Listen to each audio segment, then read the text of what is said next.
Hey everyone, welcome to the show. So, I'm sure you guys all know by now there was a shooting at the ICE facility in Dallas, Texas. This happened a few days ago. If you haven't heard about it, it was pretty horrific. Someone up on a rooftop, not someone, we know now who it was, but someone on a rooftop opened fire. One person was killed at the scene. Two others were injured. They were later transported to the hospital with gunshot wounds. So the shooter has now been identified as 29-year-old Joshua Jahn, I think is how you pronounce his name, Jahn. Immediately, MAGA figureheads started blaming the left. They claimed that this was an attack on law enforcement. FBI Director Kash Patel posted photos of the bullets. One of them had an inscription, not really an inscription, but it looked like Sharpie writing on the side of it, and it said anti-ICE, which is not something that you typically hear people on the left say, right? Like they'll say abolish ICE or, ICE sucks or something like that, but not usually just anti-ICE. Of course, Trump posted on Kool-Aid Central. He blamed the quote-unquote radical left Democrats. Trump DHS Secretary Kristi Noem, which I spell with a KKK, she posted this on Twitter. She wrote, quote, "There was a shooting this morning at Dallas ICE Gov field office. Details are still emerging, but we can confirm there were multiple injuries and fatalities. The shooter is deceased by a self-inflicted gunshot wound. While we don't know what the motive yet, we know that our ICE law enforcement is facing unprecedented violence against them. It must stop. Please pray for the victims and their families." Well, the thing is, yeah, I don't think that she is actually praying for the victims and their families, and I'll explain why in a second. But anyway, Vice President J.D. Vance then replied to her tweet, and he wrote, quote, "The obsessive attack on law enforcement, particularly ICE, must stop. I'm praying for everyone hurt in this attack and for their families." Again, I don't buy it. A Turning Point USA spokesperson, Andrew Colvett, he was actually one of Charlie Kirk's best friends. He said that the shooting was connected to Jimmy Kimmel returning to his late night show. I'm not joking. He was on Fear News Network and he said, quote, actually, I think I have this here. Let me bring it up for you. He said, quote, "I see everything as being connected. This shooting at an ICE facility, yeah, we don't know all the details yet. I made some calls before coming on with you, and I'm being told that, the thought is this person was attacking ICE. Somebody like Jimmy Kimmel says that the shooter of Charlie Kirk, was MAGA. What he's really saying is that it's okay to lie about conservatives, that their lives don't matter, that his agenda, his political agenda and cultural agenda is more important than the life of my friend who was just taken from us and robbed from us. You see this with Charlie Kirk. Now you see it with this ICE facility." He goes on to say, Jimmy Kimmel wasn't held responsible, blah, blah, blah. So he admits that he doesn't know anything, doesn't know any of the details, but then blames Jimmy Kimmel and the quote unquote evildoers on the left, which is what he went on to say. Isn't that what they said Jimmy Kimmel did? I mean, anyway, we all know the hypocrisy is ridiculous.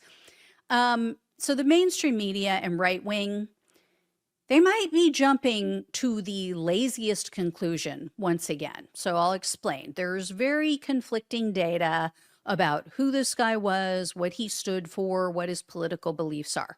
So independent journalist Ken Klippenstein, sorry.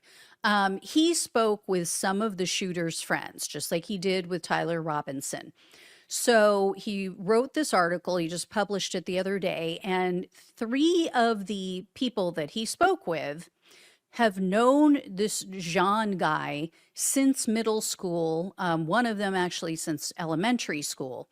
So here's what Ken Klippenstein wrote in part. Quote, none of his former friends believed that the anti-ICE inscription could possibly be sincere. Feeling such a serious political statement was anathema to who Jahn was. His humor was deeply ironic, often offensive, and aggressive to the point of alienation. He was most certainly an edgelord, an irony guy, one friend said. And then Klippenstein goes on to explain that an edgelord is online speak for someone who likes to espouse edgy, nihilistic views. Then he said, quote, asked about the inscription on the bullet, the friend said, Josh was an edgelord who wanted someone to get blamed. I think he tried his best to write something goofy to rile people up. Another friend showed me a Facebook post describing how Jahn had flooded his friends' comment sections with rape jokes. Playful shock humor, the friend said. So that's who this guy was. The friends also told Klippenstein that Jahn hated both parties and he hated all politicians.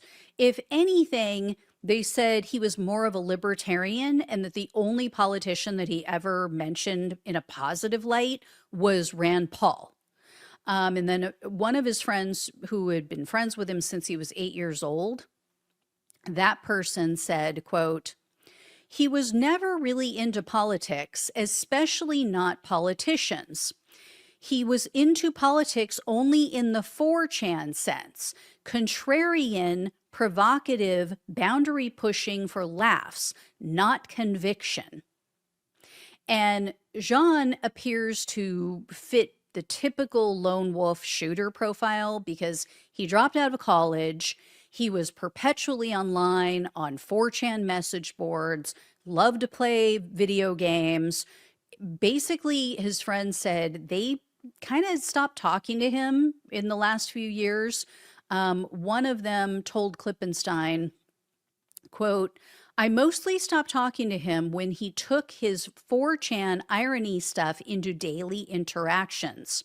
He was becoming unbearable. Once he dropped out of college, he had no obligation to be social, and none of us reached out due to his edgelord behavior. So he was just sounds miserable and, putting it out there to everybody else, and even his friends found it offensive and didn't want to be around it. Now, given the news over the past 2 weeks, with all of this stuff, with Charlie Kirk's murder and the inscriptions on the bullets there, with the inscriptions on the bullets from allegedly Luigi Mangione, given John's ironic sense of humor, it makes sense that the bullets say anti-ICE, but he shot detainees. So that's why I say I don't think that Kristi Noem and the others are actually praying for the victims and their families, because it ended up being 3 detainees that got shot. Now, admittedly, Jahn was up on a rooftop. He was shooting indiscriminately, apparently, at the building. And then he started shooting at one of the transport buses, which is how he killed the detainees. So he knew that the bus was filled with detainees when he opened fire on them, right? What's more ironic than that? Anti-ICE, but I'm going to kill detainees. That is irony, right? So the other piece of the puzzle is that Jahn's family is now also claiming he wasn't a leftist, and they said he had no ill will towards immigration officers. So check this out. Apparently, one of John's relatives told the New York Post that the shooting had nothing to do with Jahn being anti-ICE. And then Jahn's brother, Noah, he told NBC News, quote, He didn't have strong feelings about ICE as far as I knew. I didn't think he was politically interested. He wasn't interested in politics on either side as far as I knew. Noah Jahn also said his brother knew how to shoot a gun, like he would shoot his parents' guns, but he said he wasn't a quote unquote marksman. And he said he didn't think his brother could shoot accurately from a rooftop.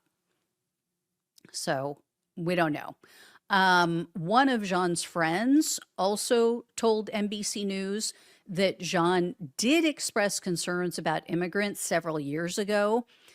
This friend said, quote, "He was just upset about how people were not understanding people's desperation to get out of bad situations and how immigration was being handled as a whole." Now, the friend, however, says Jahn was not someone who would normally take action. Like, he would bitch about stuff, but he wasn't somebody who would like go out and do anything about it. And he also said that Jahn was against political violence. So this stands in stark contrast to what we're hearing from the FBI. So FBI Director Kash Patel said that Jahn left numerous notes at his house. They were expressing negative feelings about ICE, about the federal government in general. One allegedly said, quote, "Hopefully this will give ICE agents real terror to think, is there a sniper with AP rounds on that roof?" And then another note apparently mentioned that ICE employees, quote, "collect a dirty paycheck."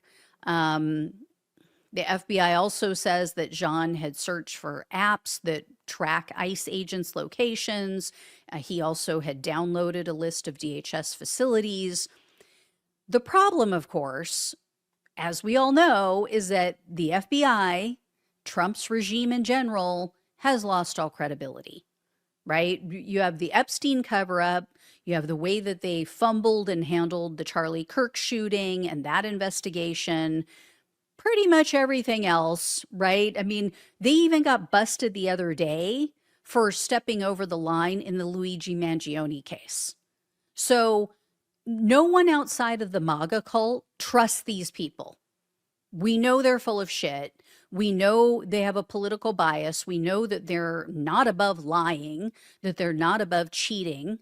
So what wouldn't they do to try to make a political point so that Donald, to place this at the feet of the left and liberals, the, radical left Democrats, as Trump keeps calling us, and to make that case to the public so that then Trump has the excuse to try to seize even more power and go after the left even more. So that's what we're dealing with.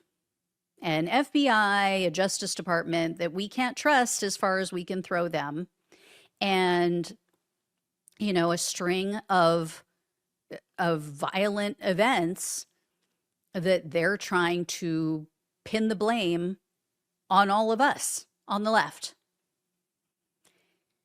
Anyway, I will let you know if I hear any more, but yeah, who knows if we'll ever figure this out. All right, guys, thank you all so much for watching and listening. Please like this video, please share it, please subscribe if you have not. If you can donate, it really helps to keep the show going. I greatly appreciate it. Love you all. Take care. Talk with you soon.